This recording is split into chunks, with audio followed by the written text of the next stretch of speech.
Bismillahirrahmanirrahim. Assalamualaikum warahmatullahi wabarakatuh. Kita ketemu lagi di materi baru ya. Hari ini kita mau belajar tentang matriks untuk transformasi. Sekarang ada penggunaan matriks lain atau fungsi lain dari matriks, yaitu adalah untuk transformasi. Nah, sebelum ke matriks untuk transformasi, kita harus tahu dulu transformasinya itu yang seperti apa sih.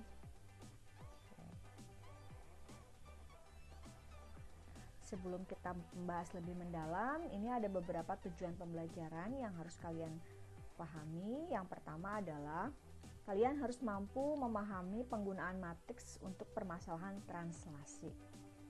Yang kedua, kalian harus mampu menggunakan matriks dalam permasalahan rotasi. Yang ketiga, kalian harus mampu memahami penggunaan matriks dalam permasalahan refleksi. Dan terakhir, kalian mampu memahami penggunaan matriks dalam permasalahan dilatasi. Dari tujuan ini sudah sangat nampak bahwa yang akan kita bahas di transformasi ini ada berapa? Ada berapa macam? Oke, ada 4 macam ya. Di sini ada translasi, rotasi, refleksi, dan dilatasi. Atau masih ingatkah materi di SMP? Kayaknya di SMP pernah ya belajar transformasi geometri. Macam-macam transformasi, mengingatkan kembali. Macam-macam transformasi yang akan kita bahas, yang pertama adalah translasi. Apa sih translasi? Bahasa Indonesianya bergeser, pergeseran. Jadi translasi itu bergeser atau pergeseran. Kemudian ada yang namanya refleksi. Refleksi itu apa sih? Pencerminan. Ada waktu SMP pernah belajar pencerminan? Yang ketiga, rotasi. Rotasi itu perputaran. Jadi nanti akan ada sebuah objek, itu bisa berupa titik, bisa berupa garis, bisa berupa bangun datar. Nah, bisa saja bangun tersebut nanti kita putarkan, kita rotasikan. Dan terakhir adalah dilatasi. Oke, kita akan bahas satu persatu. Ya, translasi atau pergeseran. Nah, seperti ini.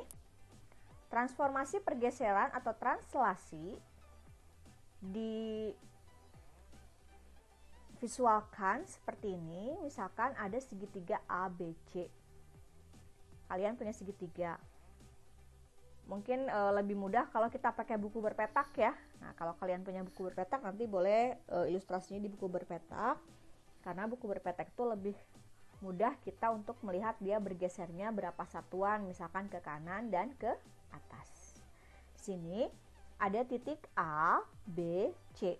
Kemudian digeser sejauh translasi AB, AB-nya huruf kecil, sehingga dia akan berpindah menjadi ABC. Nah, pergeserannya seperti apa? Di sini kalau ada sebuah titik X, Y bergeser sejauh T, T itu dari kata translasi ya, jadi hurufnya T, sejauh AB, maka bayangannya akan menjadi X aksen, Y aksen. Jadi kalau benda atau titik utamanya adalah X, Y, maka bayangannya akan menjadi X aksen dan Y aksen. Bagaimana caranya? Nah, pergeseran ini secara matriks itu mudah sekali, cukup dijumlahkan saja. Ditambahkan saja ya. Gini.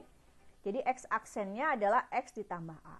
Y aksennya adalah Y ditambah B. Nah, A dan B-nya tuh gimana sih? Nah, A dan B ini dia mewakili pergeseran. Untuk A ini untuk pergeseran sumbu X, untuk yang B ini pergeseran sumbu Y. Jadi kalau A-nya positif, dia ke kanan. Kalau A-nya negatif, dia ke kiri. Kalau B-nya positif, dia ke atas. Kalau B-nya negatif, dia ke bawah. Artinya apa? Transformasi ini Bisa diselesaikan sebetulnya dengan cara geometri, yaitu dengan cara digambar, atau bisa juga dengan cara aljabar, dihitung-hitung, dan salah satu cara lainnya adalah dengan menggunakan matriks. Bisa dipahami ya? Oke.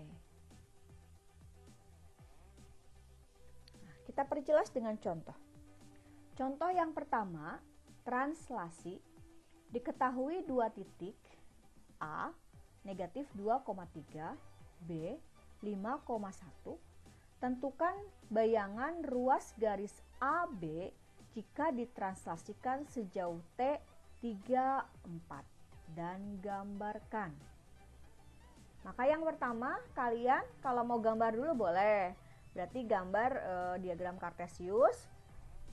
Terus tentukan titik A-nya min 2,3, tentukan titik B-nya 5,1. Itu secara gambarnya. Kalau secara hitungannya, ya berarti tadi yang namanya translasi itu dijumlahkan kan?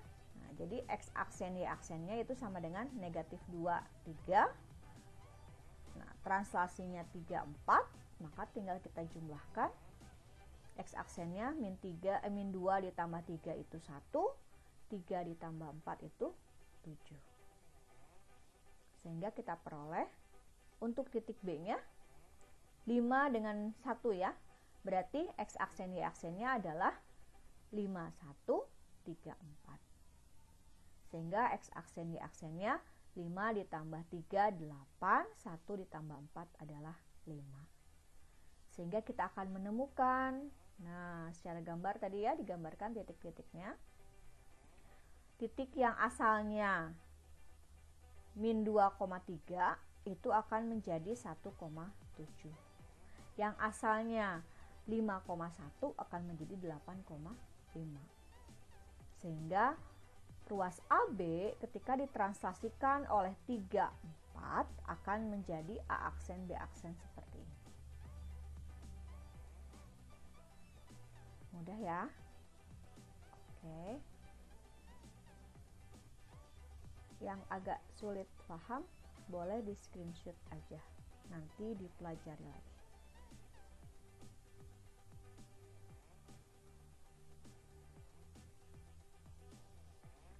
Kita lanjut ke contoh soal yang kedua. Nah, soalnya agak berbeda. Jika diketahui A, X, Y digeser sejauh T negatif 4, 3, maka akan menghasilkan bayangan A aksen 5, negatif 2. Tentukan koordinat A tersebut. Apa perbedaannya? Bisa nampak? Ya, kalau tadi dicarinya adalah bayangannya X aksen, Y aksen. Ya. Titik AB dicarinya A aksen, B aksen. Sekarang translasinya diketahui, titik aksennya diketahui, yang dicari adalah titik awal.